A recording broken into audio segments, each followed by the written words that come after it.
hero, we'll put it like that. Nice. What's it like? I was actually there in attendance in Cleveland for Coe's first career NFL touchdown, which was awesome. And, Awesome. It was a great game. You could hear me on camera. I was just screaming, "Say it ain't so, Coe! Say it ain't so!" Sadly, from there, the game kind of went off the rails a little. That was the last high moment of that game, but it was a great game. Overtime loss, fun time. Yeah. But how was that moment for you? Seeing the first, whether it was on TV, in person, wherever you were, seeing his first NFL touchdown. How was that? Well, dude, I mean, we were at home because it was a away game. We don't travel to a lot of the away games because we can get into that later. But, to watch that and to think I wished I was there live. So to have your video was so cool. And just say, this is so cool. I mean, that was so cool for us. Catching it from Tom Brady, right? Like, he's got the ball yet. I mean, first NFL touchdown means a lot, right? I mean, as a dad, this is so cool to see. And it was fun to watch. And, it didn't have the outcome we wanted, but still the same. What a memory. What a memory to have, right? So, and honestly, cool. those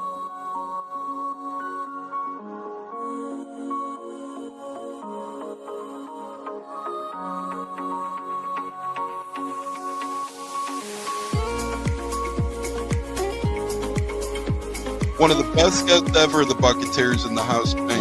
You guys hear him on Tampa radio all the time. He's one of the best in the business. My favorite personal in the business. That's why I'm elated tonight. Growing up in the Chicago area, you're used to sports radio. That's what gets me through the day. So this man does help get me through the day, I will say, with the Pat and Aaron show at work.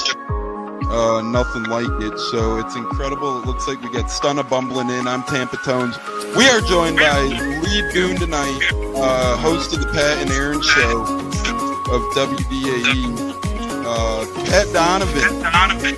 And it sounds like Stunna is bumbling a little bit. Going to put him on mute for a second until that gets a little cleared. But we're joined by Pat Donovan. It looks like Stunna's hanging out with Cheech and Chong in a car with the windows up or something over there. It does look like you got a little... No, my camera's broke. And he was trying to pull me in big time. And then I was like, nothing's happened with Indianapolis yet. Like, I really want to give Indy a chance. And then also I talked to Cody Bruton, once he took over Richmond Cannon, still like, well, look, I was like, y'all just give me the opportunity to explore free agency, see what's going on, and then kind of make it do it. All right, everyone, you are tuned into the Buccateers of wide receiver Kalen Geiger, and we are about to have a great pod. This is the Buccateers. You're tapped in, and here we go.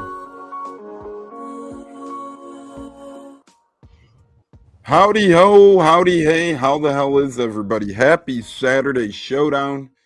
Kick off the football weekend show. Sadly, Bucs are behind us, and it was an ugly game that I want to leave behind us, quite frankly. We will talk about it, though, so let your venting out with us. Richard's here to do the same. I'm so mad at our team right now.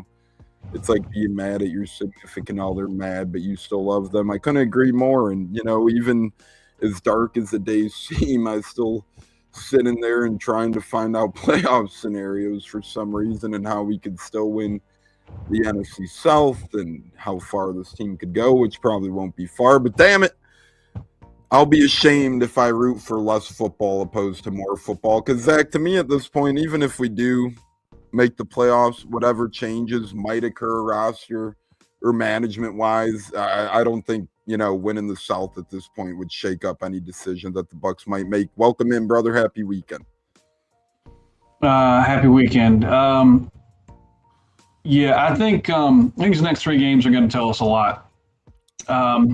Easiest playoff scenario is we win the next three. Yeah. End of sentence, right? We win the next three, we're in, we win the South, and we go on. But I think in addition to that, we need to see how do we win. Because after Bowles' press conference and the things that he said, there should be some guys that maybe aren't active for the rest of the season. Because even if you were better than somebody else, but you don't give a shit, I don't want you out there. Like, because the give a shit matters. The give a shit makes you defend to the sticks, not let somebody get behind you and catch the fourth down. I mean, it comes down to that. Like all the other shit that happened in that game comes down to 4th and 14. 4th and 14 should be the defense's advantage. It should be. And if you go back to that still that you posted on Twitter, man, Bijan's wide open. There's a dude standing on the 50 in the helmet logo that's wide open, and Sills is wide. How do we have 3 dudes that are open on 4th and 14? And there's 0 pass rush on that play. Like that, it all culminates right there. Yeah, I know the offense sucked butt at times, and Baker missed Abuka on a drive ceiling one. But all that shit aside, man, 4th and 14. Bowles has got to communicate to those guys. We got we get this stop, this game is over. And instead there's potential disaster in multiple layers of the defense. And I'm going to tell you right now, if Vildor had sunk and he dumps the ball off to Bijan, I don't think we get that stop. We hadn't stopped Bijan all night. So I don't think we get that stop. So it was just a catastrophe on 4th and 14, man.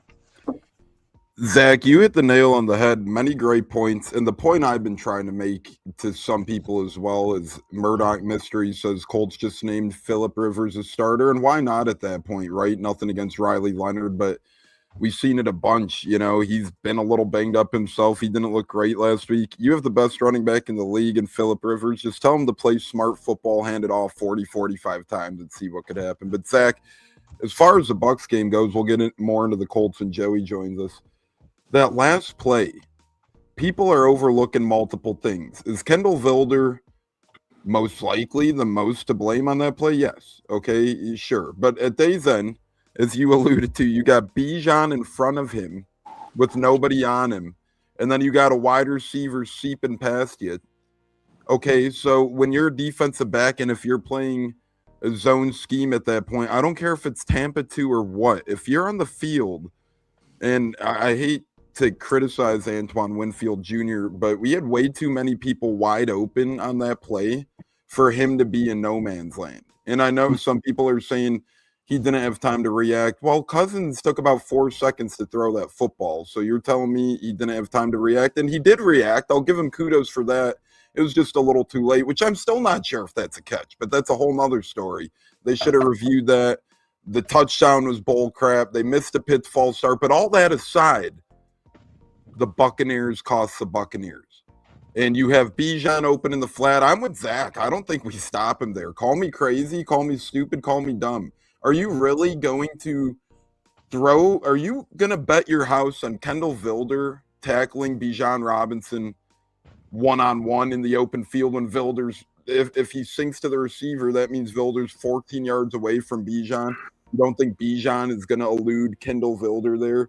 If you guys are making fun of him for not sinking and going to the sticks, you guys think he's going to be capable of tackling Bijan in the open field? I mean, how logical is that? So to me, and again, I'm still saying Vilder's most at fault, but Zach said it perfect. You have 4 people rushing the passer, which means you have 7 in the secondary, and you have 2, if not 3 guys who are on the verge of either being wide open or wide open. It's baffling. And again, is Winfield the main to blame? No, but at day's end, I always told my kids in baseball, my dad taught me this when he was my coach, if you're standing in the same spot or a similar spot at the end of the play as you began the play, you probably did something wrong. And he moved a couple yards until the play. Again, I give him credit for trying to save the play, but he should have done that a second before he splits on that ball. We see 2020 Antoine Winfield probably bat that ball away. It's just this whole team is like, and who knows, maybe Vilder assumed that the guy behind him was going to come down. But as Zach said, it was like 5 things on that play that went wrong, right? You don't rush the passer. You know, you got 7 guys in coverage, 3 guys are open. Vilder doesn't sink. They don't review the play. It's like everything bad that can happen to this team happens, J-Lo, and it just happens in a hurry. Just like those fumbles, J-Lo. How do you not recover? And maybe we did recover one. Maybe we didn't recover one. I don't know. Like, I don't know what to believe at this point, but J-Lo, it's just like, you know, you have 7 guys around the football. It shouldn't come down to a questionable recovery anyways. You should recover that outright. Or if Son Reddick gets a strip sack, Ty goes to the offense. Shouldn't come down to things like that. No, I couldn't agree more. There were just so many things that went wrong. The missed fumbles, I don't get how they didn't recover that. It just doesn't make sense to me. I don't get that. And well said on the 4th down play, by the way, that it is what it is. We lost the game. We got no pass rush. And we made Kirk Cousins look like an all-pro quarterback once again on the final drive, which is so frustrating. Just so many things that went wrong for the most part. It just didn't go our way. I felt so bad for Mike Evans. What a hell of a fucking game he played, making the plays, doing what he does best, and we still couldn't pull out the win. It was just so frustrating as a Bucs fan. It's terrible. Guys like Mike, guys like Chris, guys like J-Mac who have busted their ass. Worse is probably playing banged up.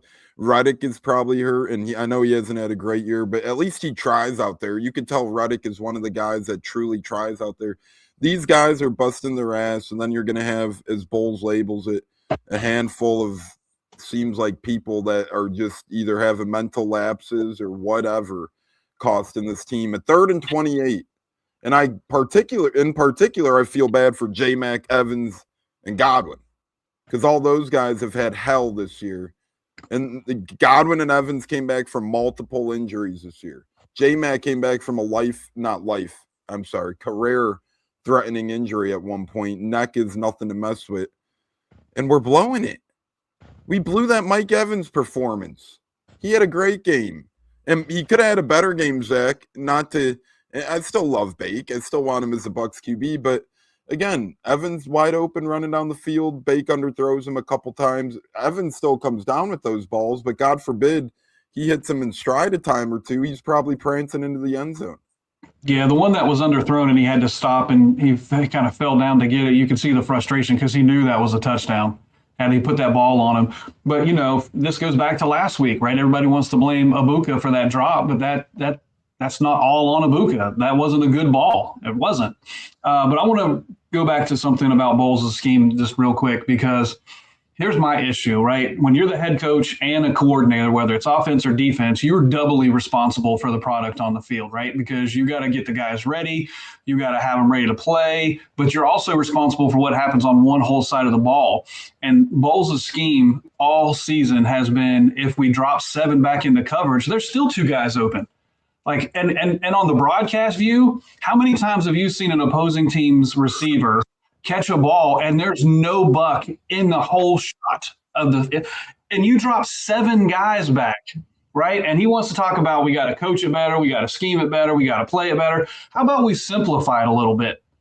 Because if the guys on the field after 7 years in this scheme still can't function and play to it properly, maybe the scheme is too complicated. Let's dumb it down a little bit to make sure guys are in the right position where they need to be successful, right? If you know that there's a player that has a limitation, you scheme around it. You don't expect him to be able to all of a sudden be more athletic or be more skillful at that position. If that's the best guy you got out there that you can put out on the field, you have to put him in the best position possible to be successful. And it has happened all year. We rush 4, nobody gets there. They throw it to a receiver who is wide ass open. And it's like, why did we draw? I would rather rush 6 and die in one fail swoop than let them go. Like, how many times have we seen a team do a 9-minute drive, which is like 15 plays and score a touchdown? And it's like, really? That's the best we got. I would rather just blitz because you never know, right? Cousins panicked under the blitz a couple of times last, Thursday night and didn't look as sharp as he did when you gave him time. Plus, he can't get out of him. The dude literally can't run. So, I don't know. It's just very, very frustrating that it's still the same shit. And that's my biggest problem with Bowles is we haven't seen the scheme get better. It's been the same thing all year. Or, he dropped all these guys into the flats, but on that 4th and 14, you don't cover Bijan. You don't cover. I'm pretty sure that was Pitts on the 50 in the logo on that steal. I can't see because it's a little blurry. Yeah. Dude, those two dudes have killed you all game, and you don't have them accounted for on 4th and 14? I don't know, man. It's frustrating. Like I said, it's very frustrating because we are so much better than this, and we're playing like dog shit. And then the guy who's done nothing all game, Darnell Mooney, seemingly was draped with 2 defenders and double covered. And the guys that are killing you are just left wide open. And it doesn't make sense. Now, Richard says a couple of good points, and then he mentions Bowles lost the locker room. I don't know about that. I just don't know some of the – we'll see. As Zach said, we'll see in these next 3 games, right? I mean, I can't definitively say one way or another now, but if he did – you got to put a little bit of blame on those guys in there too, because, you know, some of them are just, and I'm not questioning their effort. Like Bull said, I do think they're all giving all their effort. I do think they're all trying out there. But again, it goes back to the old saying, you practice how you play how you practice. Some of these guys probably are just not getting mentally right in the practice and are taking those reps into the game, and it's just not a good thing. Just not a good thing for this Buccaneers team right now. We shouldn't. Kyle Pitts was wide open like 4 times in that game. What Zach said, you could put the picture on still, and nobody's within 4 or 5 yards of him. How the hell does that make sense when Kyle Pitts not only killed you this week, but he kills you every single game, J-Lo? Your former Florida Gator is an absolute Buck killer. And, you know, this is another thing. Defenders, too. You gotta, even if at what point do you take it into your own hands and say, okay, we got to fix something? Our linebackers have done nothing all year. Nothing. Our linebacker 2 is a rotating door of a bunch of people who have never made a play. Name one play that any of our linebacker 2s have made this year. I can't think of one good play. And then Levante, he had a hell of a second half. I will say that. He rebounded. He made some plays. But that first half, and I get he's old, but that's another thing with coaching. If you know Levante ain't the same Levante, spice it up a little bit. Do things to make him fill his position better at this point. And same with Kendall Vilder. This is where I get on Bowles a little bit too. If you're solely blaming Kendall Vilder, you're blaming like a veteran minimum free agent type player who you chose to activate over your second-round pick, over Jason Light's second-round pick, Benjamin Morrison. So if Vilder's not good enough, then that's really concerning that Morrison's not active. And I don't want to hear, oh, he didn't look right. That doesn't make sense either. He practiced in full, and then he doesn't play. J-Lo, the whole thing, Morrison, Vildor, Elijah Simmons being inactive, not playing Levante. I mean, these are things that you could pin on the coaching staff. Yes, agreed. That's one thing I will say. I do question the coaching staff on who they choose to dress and not dress. You know, Elijah Simmons, we've been talking about the last 2 or 3 weeks. This man has not been active. Why? Doesn't make sense. Levante David, Father Time has definitely caught up to him, unfortunately, even though he rebounded the second half, but he's not the same Levante David. It's obvious that this defense is so depleted and adjustments are not being made, obviously. So to me, I feel this is going to be a really long 3 games. I'm not saying we're going to lose, but at the same time, it's just so hard to protect these players and protect Bowles, where Bowles is a defensive guru, and you think he would adjust and find some other way to get, you know, these players going. But at the same time, the players got to play too. So, you know, it goes both ways. So team-wise, I mean, Bowles was not happy at all. He was pissed at that presser, dropping F-bombs like we've never seen him before. So you can tell he's definitely frustrated with everything going on.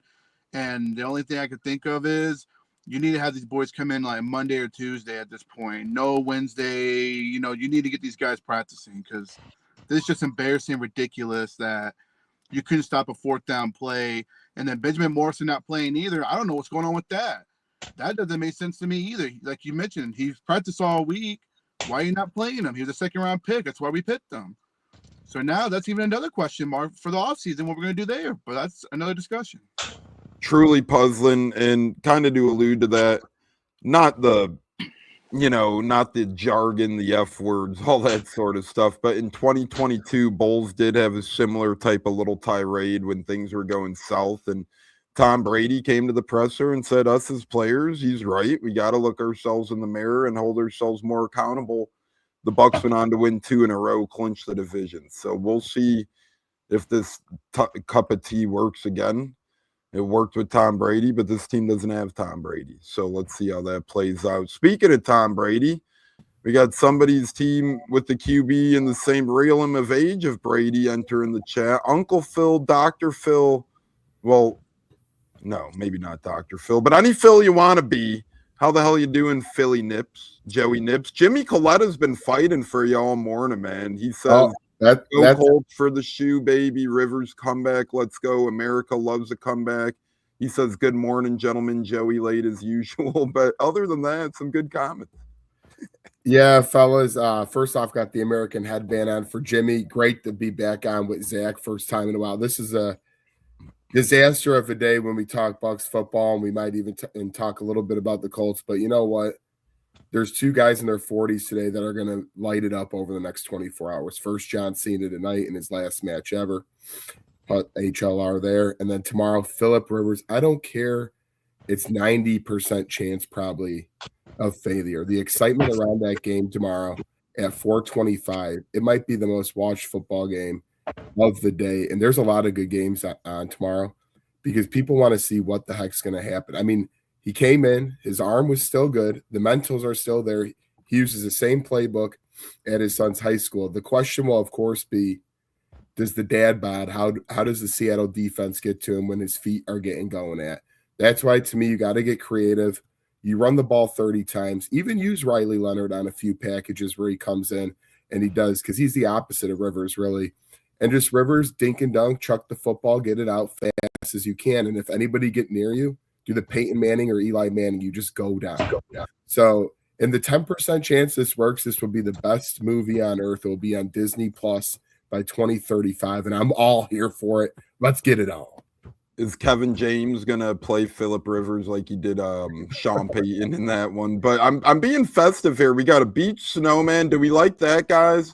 Do we like Boxing Day? Do we like the candy frame? What are we feeling here, fellas? A gingerbread in the corner, the holiday badge, a holiday lights. That's kind of like the beach snowman too. Kind of vibes with Tampa. I wish I could do both this and the snowman, but we'll stick with this for now. And then our background is also getting holidays, so we're updating our holiday vibes here on the Buccateers. If the Bucs aren't going to give us chairs, we will ourselves. Jimmy Coletta, God bless you. Hey, and honestly, on the Bucs, looking at it a little bit, just to chime in a little, we're going to North Carolina next weekend.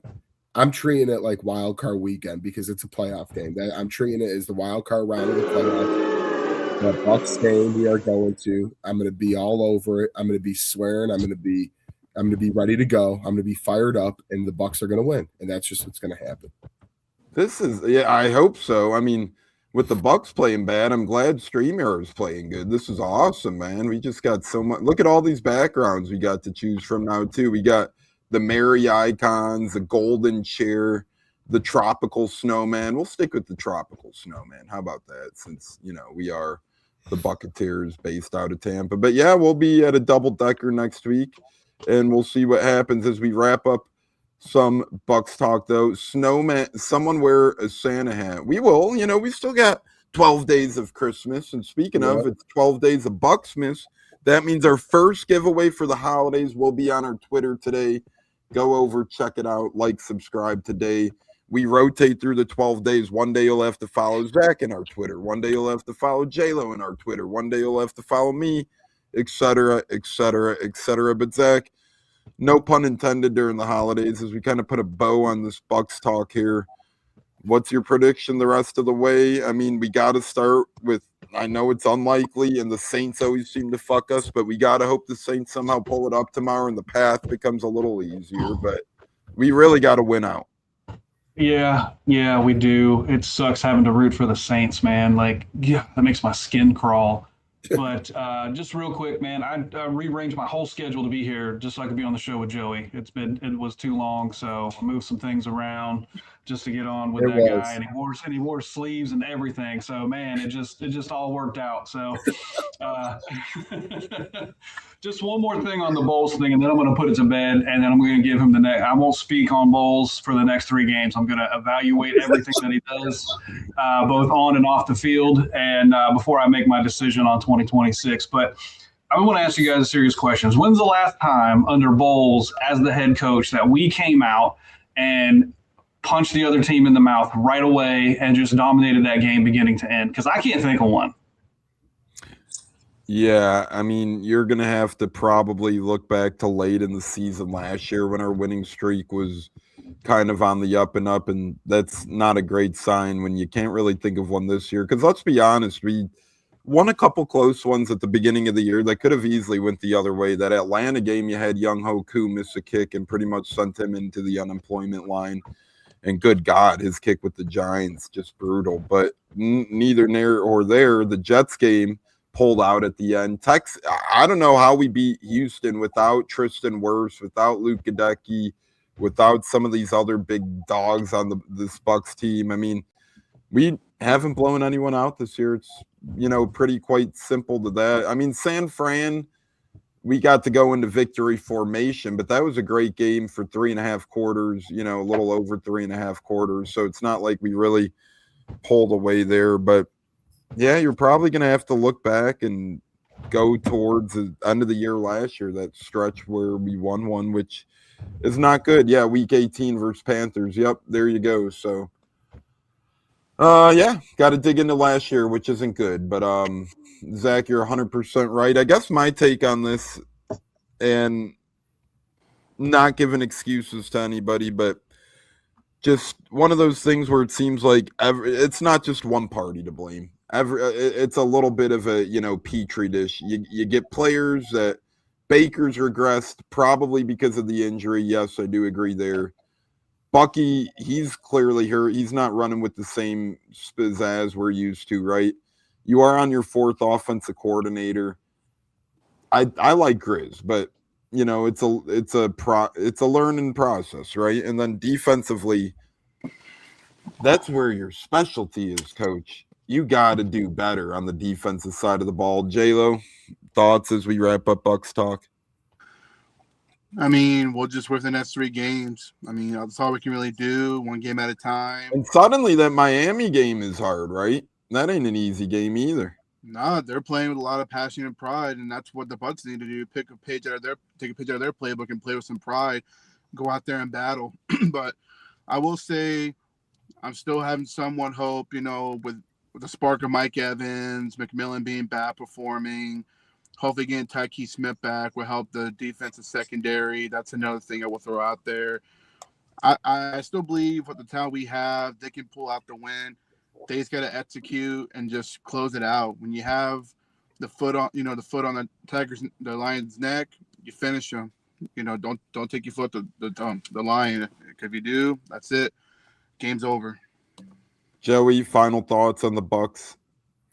Yeah, Lions, Bears, whatever he's talking over there, animal There's wise. lions and tigers and bears, oh my. Zach got me all bricked up with that statement. That's why I did have to wear a real shirt. Maybe next time I'll even get out a tie. It's been years for my big neck with that. Let's not push it though. 2 things going off the comments though that were made, and more specifically, Zach, I agree with you. Everybody dreams of the game where you could sit there for 3 hours and you enjoy it from beginning to end. And you usually get 1 or 2 of those in a season because you run into some bad teams or your team is just firing on all cylinders. That hasn't happened. And then number 2, when you're up 14, we could look at all the offensive plays we want. When you're up 14 points and your head coach is a defensive specialist and you look at the breakdowns that happened against Kirk Cousins and Kyle Pitts, who don't dominate anybody really besides your team. Now, granted, Kirk Cousins actually has been pretty good in relief this year, but that is infuriating to me. I thought it was easy. We were kind of talking about Tones last night with Pops. Like, it felt easy for a second when they were up 14, and just like that, it all turned around. So that's where I'm most frustrated. You got to just finish those games no matter what. It can't happen on your home turf against 2 divisional teams that you're better than. And that's where I finally start to question things. And I have never been one to really question a guy who to me has been successful with division titles. But that hurts, that stings, and that's all I got to say. And that is where and I agree with the Bulls hate, but Baker makes a throw. He puts that game away. He has a wide open Emeka Egbuka, and he misses it. Throws it behind him. And Baker Mayfield, guess how disgusting of a stat this is? Baker Mayfield had 4.5 seconds to throw on average. Kirk Cousins 3.1. The Bucs actually got to Kirk Cousins a 1.5 seconds just about quicker every single time than the Falcons got to Baker. And Baker got sacked 5 times.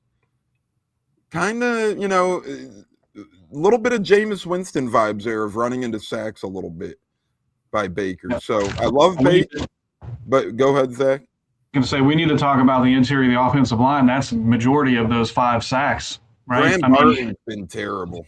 Yeah, it's a time to have a conversation about maybe he's not cut out to be a center. Maybe next season they switch Bredesen to center and move Barton to guard. But there's also another alarming Baker Mayfield stat. He's 1-9 in primetime games since joining the Bucs. So if you don't think that primetime curse has some legs, 1-9. Hey, well, one thing we have going for us, I did read he's undefeated against Carolina in his career. So hopefully, I think he's 3-0 or 4-0 in there or something like that. So hopefully we could ride with that momentum there and carry on. Hopefully week 18 ain't prime time against the Panthers, because then 2 things hit each other. Yeah, maybe we'll wear creamsicles and just make it fun and, just keep up the advantageous adventures there. But yeah, that is a good point, Zach. I do want to give Baker that little benefit of the doubt. Center play has been terrible. Left guard's out, right guard's out. But it just seems like sometimes he's still hanging on to the ball too long to me. But agreed.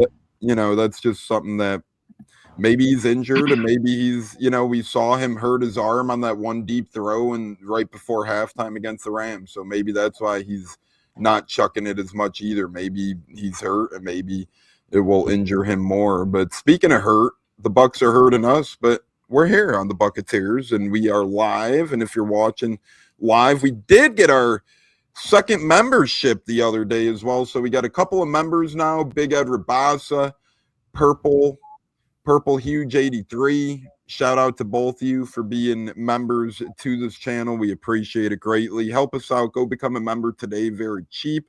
You get some shout outs weekly. You get some opportunities for t-shirts and so much more here on the Buccateers. And then we appreciate super chats. Never expected, always appreciated. And hit the like button, subscribe button, turn that notification bell on.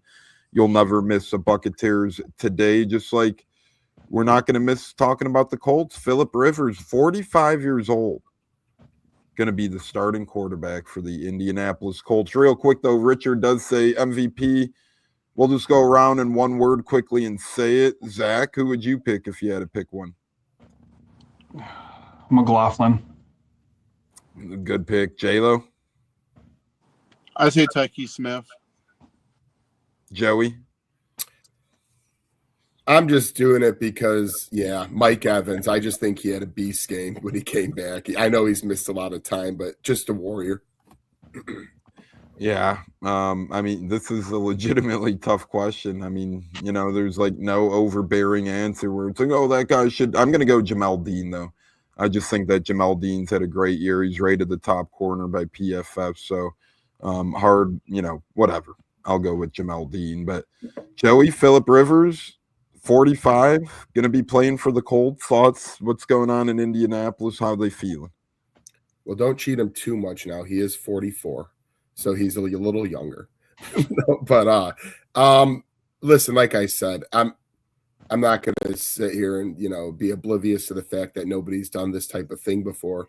But I do think in general, to back up a minute, we do have a quarterback developmental problem in this National Football League.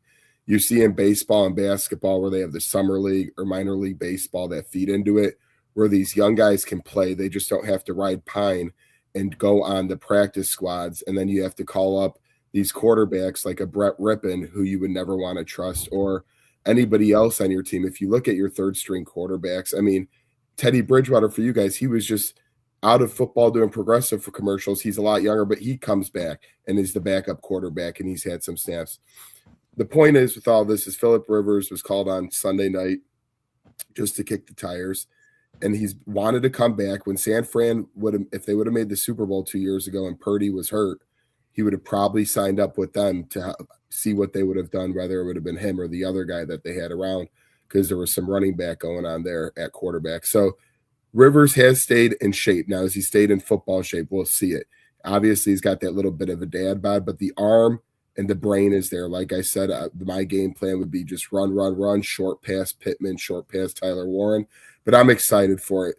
The eyes are on the Colts tomorrow to me in the National Football League, just because it's something that's never been done. So I'm going to treat it as a Hail Mary. And if the Hail Mary lands, I'm going to be living large for an entire week before we go to Monday Night Football next week for San Fran at Indianapolis. So I'm just going to ride it out. I love Phillip Rivers. He took us to the playoffs last in 2020. It's been 5 seasons since the Colts have been back there. So why not us? Why not now? There's been plenty of crazy things that's happened in this league, and I'm going to enjoy every second of it tomorrow afternoon. Zach, thoughts on Rivers returning? And, I also just a mini piggyback. Speaking of another old return, will JPP be seen this week as well? Yeah, just one correction to Joey. He's got a grandpa body. He is got to pull out this one. Yeah, he is. I don't know. Maybe we see JPP just to be another voice, another coach on the field, but I'm not putting any stock in it. But I do want to talk about what Joey said about a developmental problem from the quarterback position in this league, and I can't agree more. I mean, when you look at the amount of quarterbacks that come out of college every year, and our best option is, let's call this guy who's been on the couch for a few seasons to come in and help us out. How do we get here? There needs to be another step for these guys to use that to get into the NFL, because there's a lot of kids that come out every year that don't make it on an NFL squad and probably don't even get a chance. And then here we are, Russell Wilson's still in this league, Aaron Rodgers is still in this league, because there's no real next generation to come in and do it. You got 5-6 guys that are that dude, but there's a plethora of quarterbacks every year that should be in a system somewhere getting snaps, whether it's each team is allowed to have a few more spots on their team to bring in just quarterbacks to be around and get coaching and development, something along those lines. Because there's been a game like the guy that's behind was behind Mac Jones for a little bit. Like when he got into the game, I was like, who the hell is that guy? Every year there's these guys that come up and you're like, what college did they even go to? And on the other side of that coin, we write guys off way too soon. They get into a bad situation and play poorly because the franchise is shitty. And, now their whole career's ruined, and maybe they bounce around for a little bit or maybe they don't. But, Josh Johnson's still in this league, right? How's that? But yeah, there is a developmental problem, and there's something they need to look into, especially with a multi-billion-dollar corporation. Yep. I agree with all that, but I think the reason why it happens is right in front of our eyes, in my opinion. And it's a snowball effect. The same thing that happens to quarterbacks happens to head coaches. If you don't make the playoffs in 2 years nowadays, you're on the hot seat. You're on the turnaround, you're on the outs. And then the coaches feel the pressure. And what do you do when you feel the pressure? You make a change, right? And what is the number one change that these coaches usually make? Quarterback, because that's the biggest impact on the field. And they do that because the fans are saying, let's make a change, or the front office is saying, let's make a change. And I'm not saying these guys would have been great head coaches, but look at Steve Wilkes. He literally drafted Josh Rosen, which he probably got the go-ahead to do from upper management in Arizona, round 1. Then he's fired, and Josh Rosen is never a starter again, because the new coach comes in and goes, well, Rosen didn't work. I don't need to feel pressure. I'm just going to start over with my guy, blah, blah, blah. You get a similar situation time and time again. Look at Justin Fields. New head coach comes in.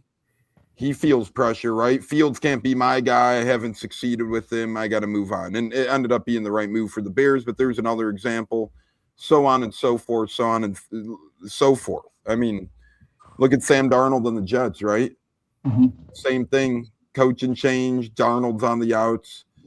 It's all a snowball effect. We give up on coaches too quick.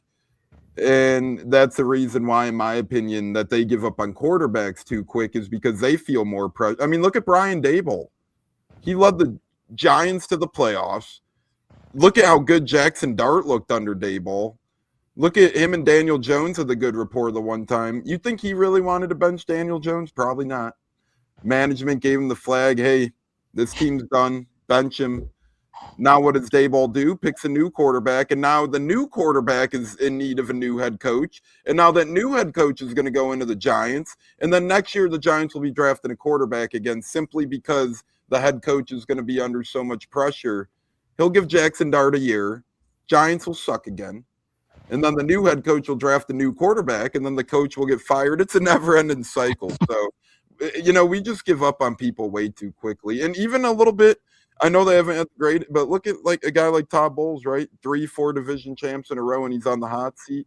And I know he hasn't progressed, but times have changed. 10, 20 years ago in the NFL, these coaches are sticking. Look at how long Andy Reid lasted with the Eagles without winning a Super Bowl.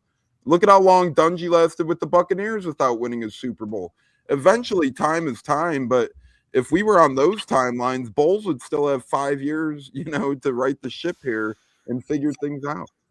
So to add to your point, it's totally full circle and good point on that, Tones, is so Zach and I point, you're talking about these kids not getting much time. They barely play in college. They're athletic as hell. They get brought to the National Football League, and the timeline is short where they just come cold off the bench. So you're hitting two edges of the sword right there. You're not getting any prep in college. Oh, you're the freak athlete, and then you got to ride pine instead of playing in the UFL, the Canadian Football League, or developing and playing. You're getting all this quickness, and then these guys get thrown to the wolves. And that you brought up all the QBs, even Baker, you could say Daniel Jones, whatever. All of these guys that have to switch to, even Trey Lance, maybe he could be good one day. So you just get all these guys that didn't have some of them didn't have a lot of college experience, and then you want quick results in the NFL.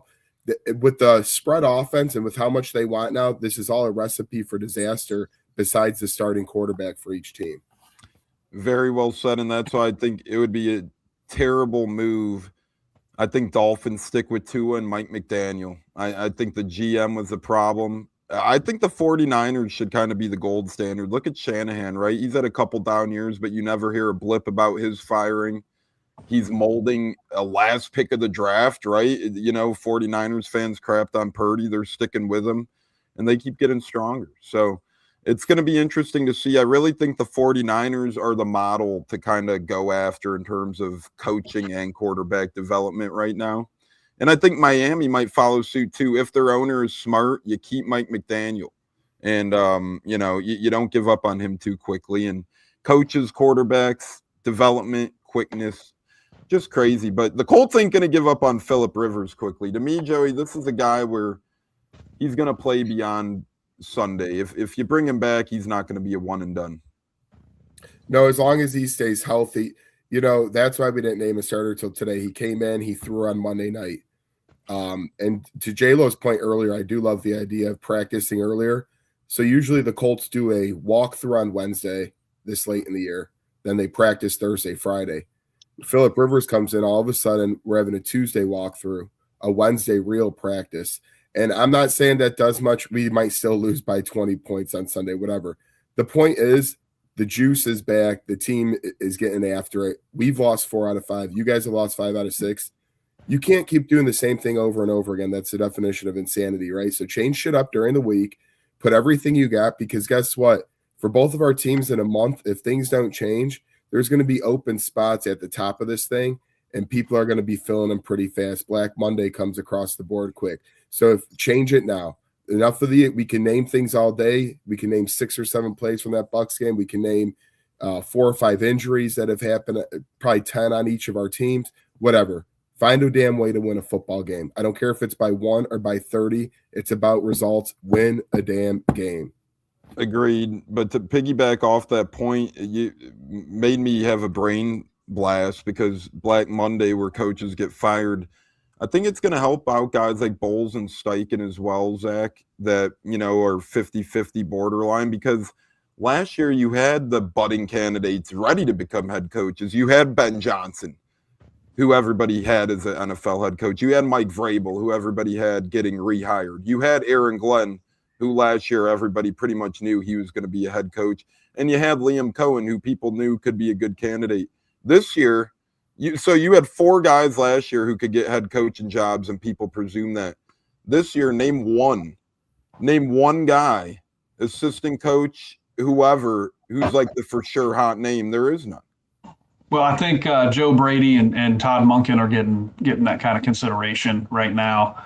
But you also forgot Aaron Glenn last year. Like, they knew that he was going to walk and go somewhere and get an opportunity.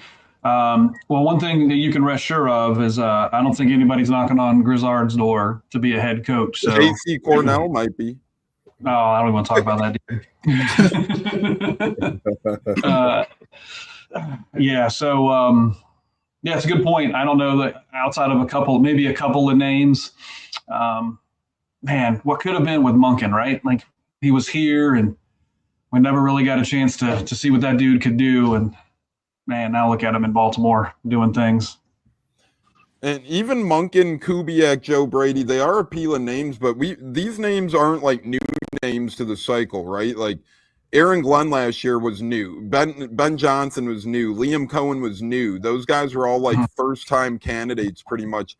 Kubiak's gotten interviews. Brady's gotten interviews. And nothing against their candidacies, but this year, and Vrabel, I mean, come on, Tennessee, that was inept by them. That'd be like, if Tomlin gets let go, he'll be snatched up so quick. Not saying he's a great, but similar type of background there. J-Lo, I just, if the Bucs do move on from Bowles, Colts move on from Steichen, where the hell do you go? Who do you go? It's a really $1 million question, because what to say about Jason Light? Some people saying he should be let go too. I mean, there's so many question marks. I hope that's just idiotic too. I mean, come on. And I agree. 100%. I think Light deserves a chance to go out there and find another chance to go find his own coach, and I think he would. But in the meantime, it's hard to really say who would you replace Bowles with.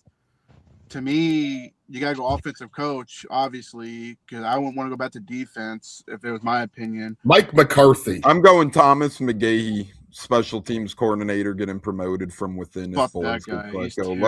I gotta go. That's a horrible suggestion. Keith Armstrong's out there, Mel Tucker, Sharon Moore. There's some good candidates out there. Too soon? Sorry. No, that situation is sad, though. That is a very sad situation in Michigan. You're talking about a guy who had everything and in the blink of an eye literally has nothing. So just a newsflash, kids, be loyal and faithful, man. I mean, if you're going to, if you get married, do the damn thing and get married the right way. Don't go ahead and, no fault of not being a married man. I get it. But if you're going to go ahead and do the whole marriage thing, do it right. Don't be an idiot. That's all I can say about that. But hot one take. name, two-tone Shula from the Rams. I think that will be a hot name this offseason. Yeah, I kind of agree. But again, he's a name that's been beaten around the bush a little bit. Like, these are guys who have been brought up previous cycles and stuff too, right? Like, it wasn't long ago where a guy like and I've heard LaFleur's brother as well, but these were guys who at one point in time were like, they're not good enough candidates. But now, because the candidates are watered down this year, they are emerging to the top. So nothing against them, but, in years past, they were kind of the guys who are, we'll bring him in for an interview, we'll cupcake him up, we'll butter him up. But, yeah, you are right. His name's getting tossed around LaFleur's. But I think that kind of indicts the coaching pool more so than it does these guys personally. I mean, they could be great head coaches. Look at the Seattle guy, McDavid. Didn't think about that like that. So Bowles is good at hiring future head coaches. He probably is best served in executive level of a football team. And I think if Bucs did get rid of Bowles, they wouldn't come out and fire Bowles. They would transition his role kind of like an Arians. But Joey, Colts, score. What say you? How you feeling before we get to Red Eyes Pick'em and Bowl? I mean, I'm going to sit here and just do this with my heart. Don't give a shit how much crap I get for it. Colts 20, Seattle 17. Listen, every team has to have a clunker. We get a pick 6 tomorrow off of a guy who, Sam Darnold's been great, but these games have been over for Seattle by halftime. They've just been kicking people's ass so much that they don't really have to play too much ahead. So, I know the spread's 14. I know we have a 44-year-old starting quarterback. I'm just going to go out on a limb and say sometimes the football gods flip things. We've lost 4 out of 5. Everyone thinks Seattle's all of a sudden this team. To me, where Tiger won't change its stripes too much. I don't think he'll dominate the playoffs. Maybe tomorrow's an off day for him. Colts hold it down on D. Taylor has a big day, and Colts win 2017, and it will be on Disney Plus in 2030. Rivers comeback. Zach, any chance Old Man River could pull this one off? Well, I think the title of that Disney movie is The Grandpa Who Became a Quarterback. Man, Zach joined just to talk shit to me. Well, he is a grandpa, so that's not a lie. I'm kidding. Yeah, I'm pulling for him, really. I'm pulling for him to hand the ball off to JT about 50 times. Fantasy football playoffs are starting. I've got Thomas in one of the 3 out of 7 leagues that I've made the playoffs in. My fantasy football career this year has sucked butt. So I need a big game from JT. So, let's go 17-14 Indy, and let's get that script ready. Yes. I want Rivers to do good because that means I could keep my arm warm. Maybe my Pike Flag football team will hit me up in a couple of years and say, hey, could you come back to college and enroll in a class, throw the football for us? I'm staying in shape, so I'm staying hopeful Phillip Rivers maybe leads me back to flag football out there at age 40 with those 18, 19, 20 He's a year old 70 overall in Madden, and his speed is a 58. That's way too high. That's way too high. I know. I was going to say overall should be like 76-ish, but speed should probably be about 40-ish. Whatever the lowest is, you could put it at. Yeah, negative 12. Negative 10 for his 10 kids. Put it at Tom Moore's walking speed. Holy shit. No, but and Dan Patrick called it the most must-see game of the week. He said, got to see Grandpa Rivers out there. So I'm going to go, probably sounds stupid, but Colts will have to win this game on D. They're not going to win if Seattle gets to 24-plus points, in my opinion. So you're going to have to win ugly. I'm going to go with the weird score just because it's going to be bananas. I'm going to go 16-15 Indianapolis. Something weird happens. I don't know how the hell the score gets here. Maybe Rivers' dentures fall out and the ball comes loose. And no, but I think Phillip has I think he has I think he's like 8 of 10, like 128 yards, 1 touchdown, maybe a pick just because he's trying to throw it deep. I think he has a very methodical game. I don't think it's like a sexy game, but I think you look at it and you go, that's respectable enough to win the game. And that's why I think he is the right starter over Riley Leonard. How many times have we seen rookies come in and just get their ass kicked when they're not prepared for the NFL? I could really see like Riley would have had like a Shador type first game tomorrow. I could see. So I'm glad they're starting Phillip Rivers. Give me the Colts. J-Lo, wrap up the Colts corner. I say Colts 20. I say Seattle 17. I'm with Joey. I love you boys. No, like seriously, because you got to think about it. Seattle plays San Francisco. And you got to remember, we want our old guy to do good. We just brought back. So if your old guy does good, maybe our old guy could do something. I also wanted to throw it out there that Seattle plays the Rams Thursday night coming up. So they're going to look a little bit of ahead, thinking, okay, we're playing Old Man Rivers, so just go get an easy win. I don't think that's going to happen. I think they're going to slip up a little bit. And I can see them dropping this game because they're more focused on the Rams competing for a division title. Yeah, and it could be very much true. And, it's like a college football program and you're getting a mid-major and then it's like, we'll look to the Big Ten opponent. Sometimes it's like, not so fast. What are we doing here? I think the Colts might be on upset alert. We do have Bowl Bonanza kicking off today. And if you missed it, J-Lo and I brought the heat with the Bowl Blitz earlier this week. We broke down the couple of bowl games we have today, and we'll be coming at you weekly here in the future, breaking down bowl games. So we're going to do our college football spread them here for bowl games, not only today, but the next couple of days as well, to kind of keep the line moving during bowl season. Happy bowl season, ladies and gentlemen. Let's get the bowl picks going here on college football spread them bowl style. Speaking of bowl style, Joey, we kick off today with the Celebration Bowl, South Carolina State at Prairie View A&M. I will say, Prairie View A&M beat Prime's old team, Jackson State, last week to get to this point. So that's a good feat for them. They're -2.5. Prairie View A&M against South Carolina State, kicking off bowl season in the Celebration Bowl.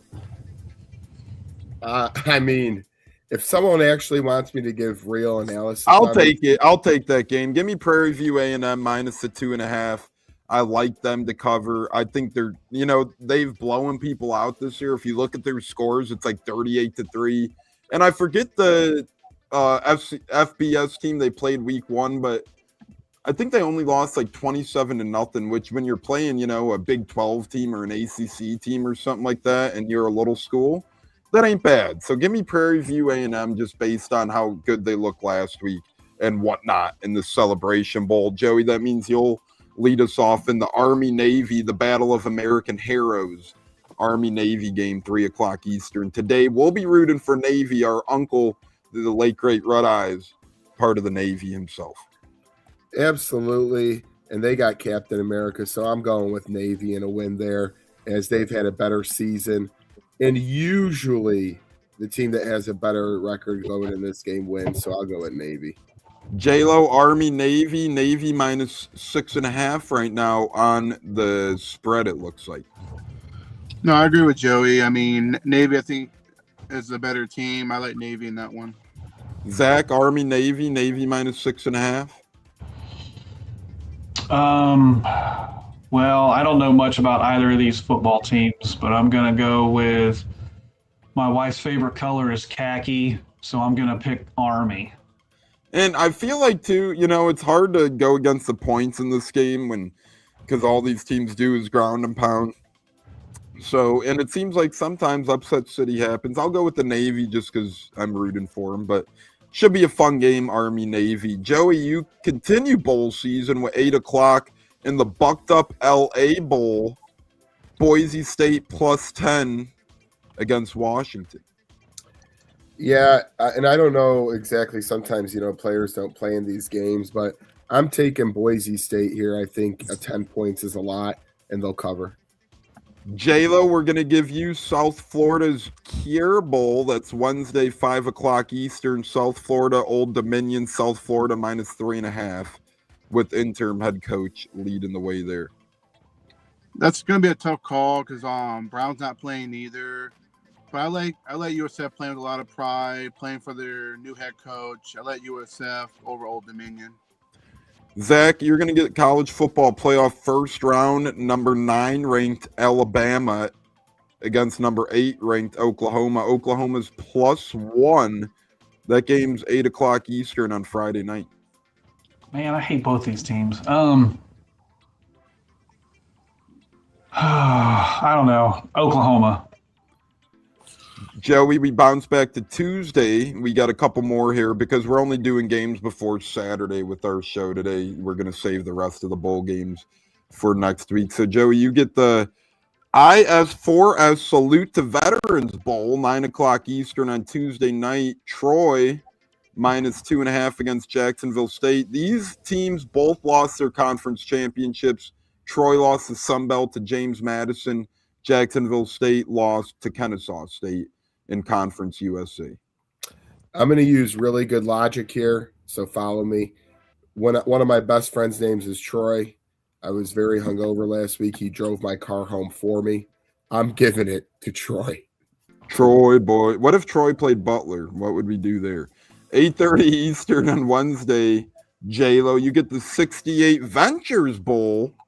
Louisiana -3 against Delaware. I'm going to go Louisiana over Delaware. I'll take the next one. Kennesaw State, Western Michigan, Friday, 11 a.m. Eastern, very early kickoff in the Myrtle Beach Bowl. Give me Western Michigan minus the 4. They won the MAC. I just think they're ready to roll. Although Jerry Mack led Kennesaw State to a great season, their head coach over there. Really good stuff. And Zach, take us home. This is a shot in the dark. I just gave it to you because it's a fun one. It's the Xbox Bowl.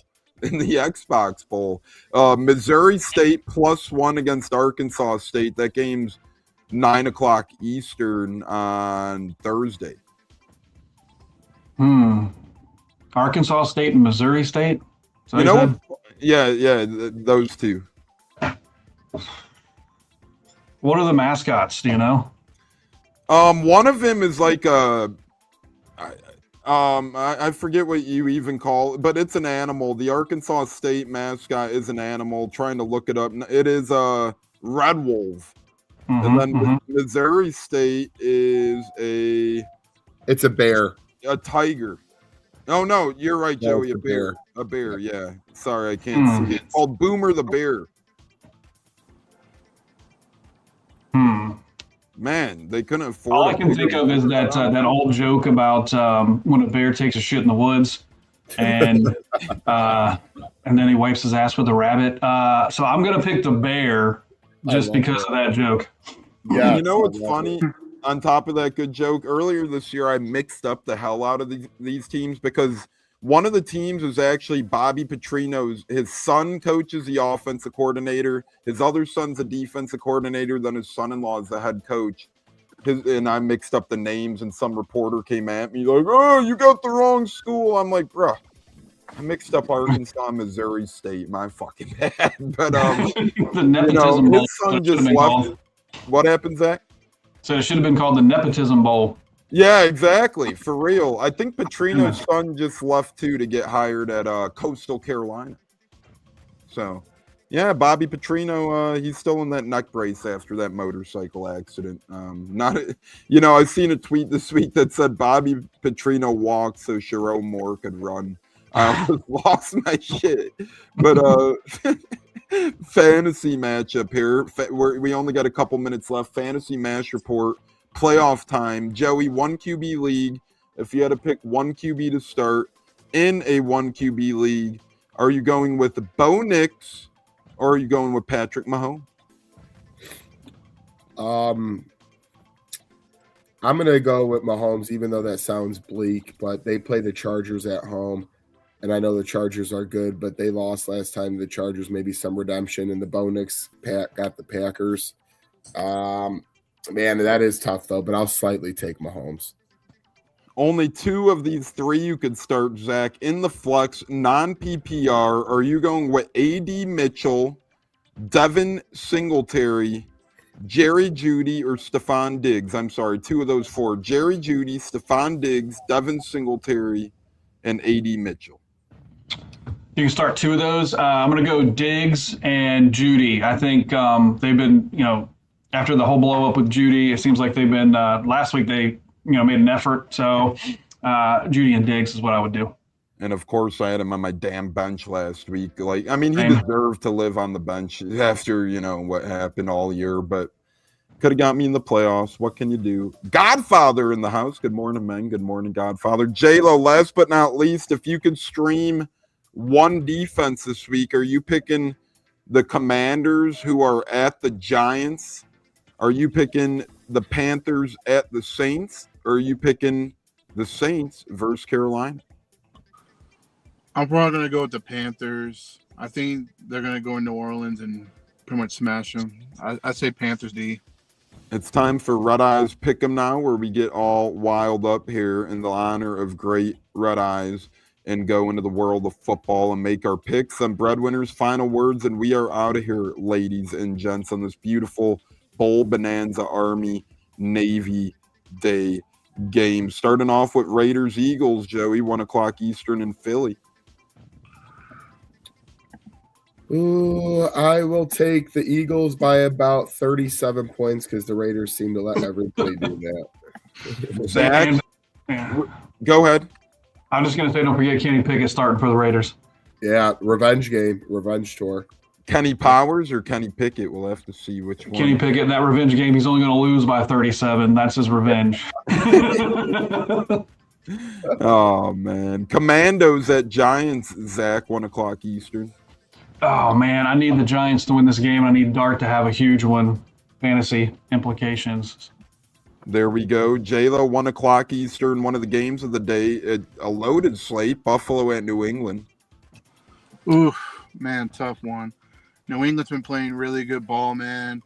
But then again, you can't turn your back on Josh Allen. I like the Bills. I like the Bills to go in New England and get revenge.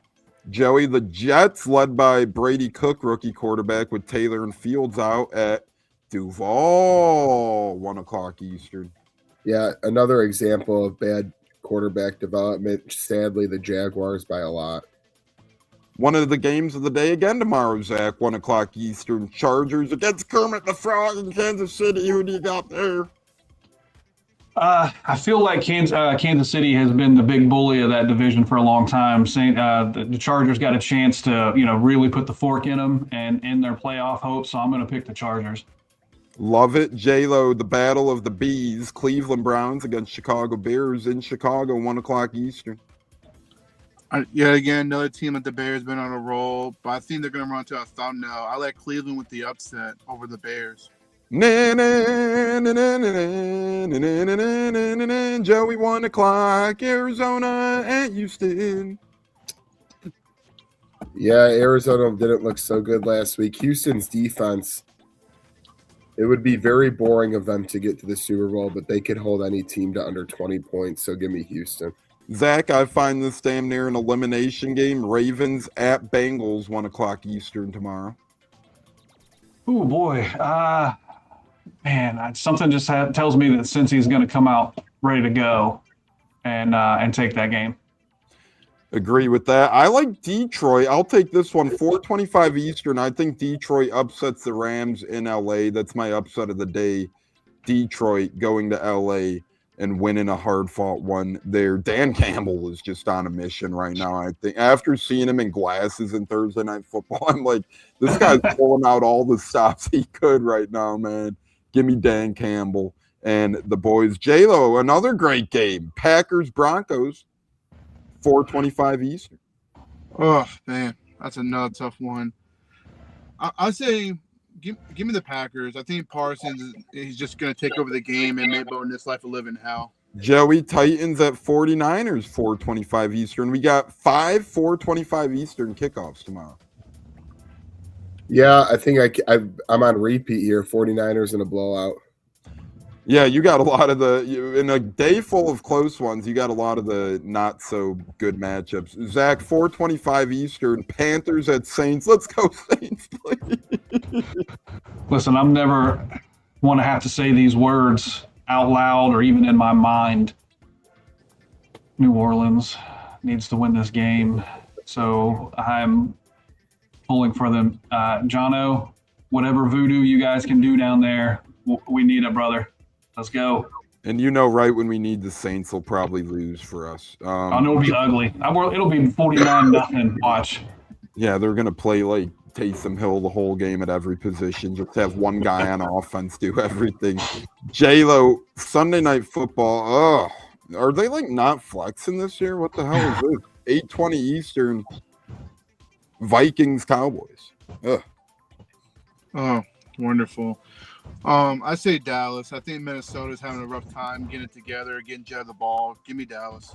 Joey, you finally get a fun game, and again, I call this an elimination game. Monday Night Football, 8:15 Eastern, Dolphins at Steelers.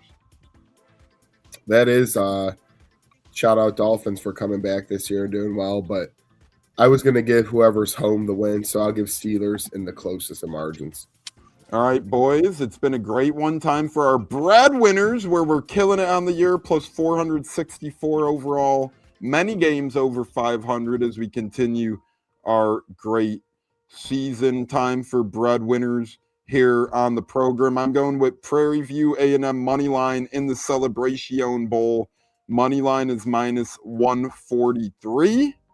If you bet 20, it was minus 129. 20 will win you about 17. Prairie View A&M in the Celebration Bowl, for my breadwinner. Joey, what say you, brother? Oh, this is a tough one here. Shit. Does anybody else have one before I give mine real fast? We'll go with J-Lo. J-Lo could pull one out. J-Lo, breadwinner, final words, brother? Breadwinner, give me USF over Old Dominion. That's gonna be my breadwinner, money line, whatever it is. You know, I'm just ready for this weekend to be over with for the most part, you know, after the wonderful loss. You know, I'm not giving up just yet. Venting, but not giving up. Zach, you got a bet of the weekend out there? If not, no worries. What's your final words for the program, brother? Try to stay positive.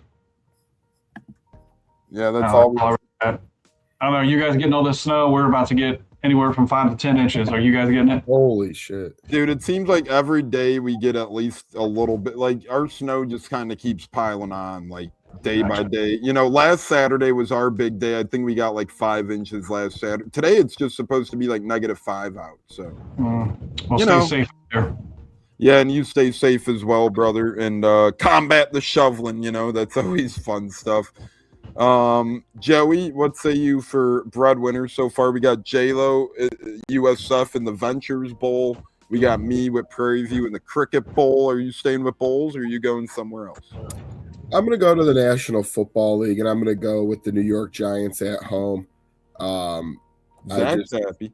Yeah, and he's made me happy a lot today with his commentary. So, my sports arousal will go to the New York Giants. Yeah, I just do want to give, before final word, just a quick prayer out there. Family going through so prayers up. Keep battling, brother. Brother-in-law's brothers battling. Give him his well wishes, well thoughts. Hope he survives. It's just terrible out there. Life is tragic. And even when you got football and your team loses and it's embarrassing and it's pathetic, remember there's much bigger things in life to worry about than that. And I'll also like to say 12 Days of Bucksmas giveaways start tonight on the Bucs Twitter. Go at our Twitter at Buccateers and our Instagram at Buccateers Pod.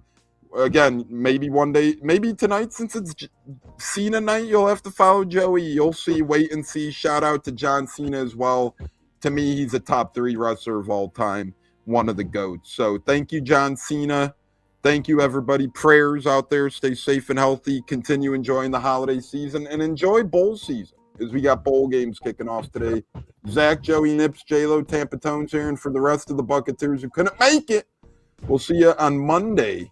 Back with the program. Guys, have a great weekend. Stay safe and healthy. Adios. We'll put it like that. Nice.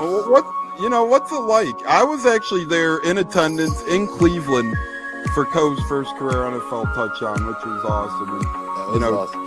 It was a great game. You could hear me on camera. I was just screaming, "Say it ain't so, Coe! Say it ain't so!" Sadly, from there, the game kind of went off the rails a little. That was the last high moment of that game, but it was a great game. Overtime loss, fun time. Yeah. But how was that moment for you? You know, seeing the first, whether it was on TV, in person, wherever you were, seeing his first NFL touchdown. How was that?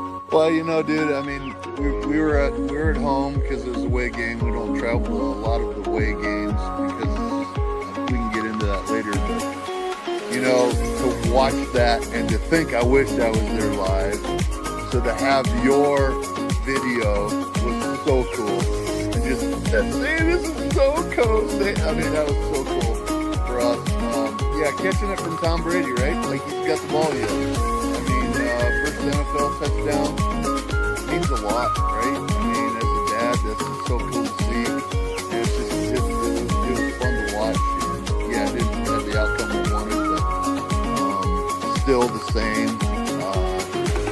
What a memory. What a memory to have, right? So, and honestly, cool. those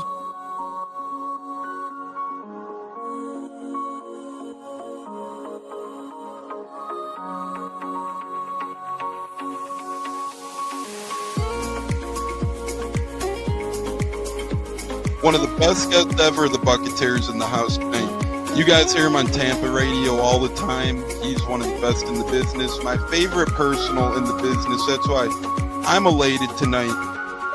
You know, growing up in the Chicago area, you're used to sports radio. That's what gets me through the day. So this man does help get me through the day, I will say, with the Pat and Aaron show at work. Nothing like it. So it's incredible. It looks like we got Stunna bumbling in. I'm Tampa Tones. We are joined by lead goon tonight, host of the Pat and Aaron show of WDAE, Pat Donovan. And it sounds like Stunna is bumbling a little bit. Gonna put him on mute for a second until that gets a little cleared. But we're joined by Pat It looks like Donovan. Stunna's hanging out with Cheech and Chong in a car with the windows up or something over there. It does look